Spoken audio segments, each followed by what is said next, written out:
Sprinttikapin johtaja.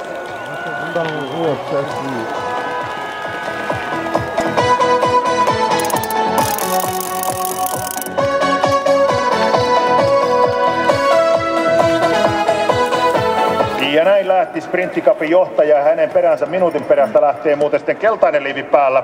Maailmankapin johtoa pitävää Jevgenius Tjukov numerolla 51 aivan pienen hetken kuluttua ja katsotaanpa mikä on tilanne kakkosammunnan jälkeen. Christoph Suman is leading up the second shooting with 8 seconds ahead of Martin Fourcade and Simon Eder on the third place 8 seconds behind his teammate Christoph Suman.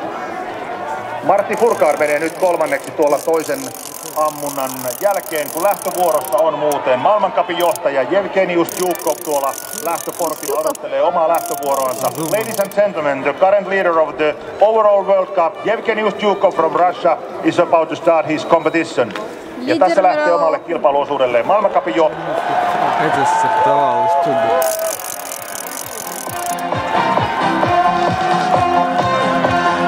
Ja näin kun maailmancupin johtaja lähti liikkeelle, niin numerolla 1 liikkeelle lähti. At the same moment when we got on the way, Jevgenius Tjukov, the first competitor, Ilmar Sprisis from Latvia, is